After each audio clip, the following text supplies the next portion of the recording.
Hi everyone, this is my solution to the Carmen's Carpets question, which asks students to explore a variety of shapes and determine which shapes contain the most symmetrical designs. So what you're seeing is a picture of the problem. And I think there are two main ways that students can explore this question. And the first way is I'm going to use the cutting out of the shapes. So what I've done is I've cut out several of the shapes and I've explored symmetry by folding the shapes. Now I only have one hand free, but I think that this is a great way for students to explore symmetry because it really just makes it very clear and obvious where those lines of symmetry are. So you can see on the triangle that I folded it once and then I would fold it again to demonstrate those lines of symmetry. And it also allows you to see where your mistakes are. So for example, with the pentagon, we have one line of symmetry, and depending on how else I fold it, I can see that line of reflection, or that it's clearly not reflected when I fold it in other ways.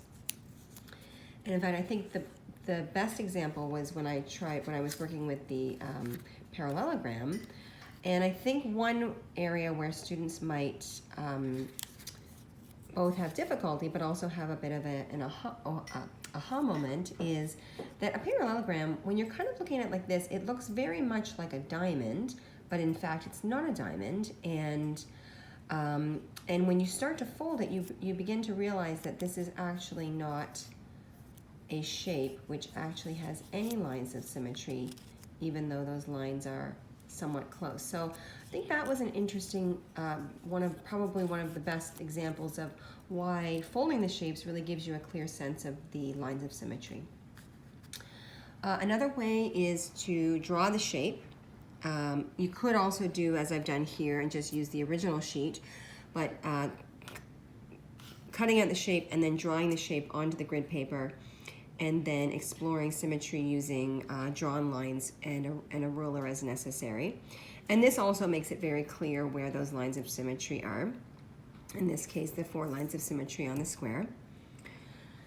And one other question I thought would be interesting, or one other shape I thought would be interesting is the circle. And I think that because all of the other shapes are polygons, the circle, students might take the same approach to the circle and perhaps initially only divide it into, say, quarters, or they might think there maybe there's 4 lines of symmetry or 8 lines of symmetry, and not really get their head around the fact that there are infinite lines of symmetry when you're dealing with a circle.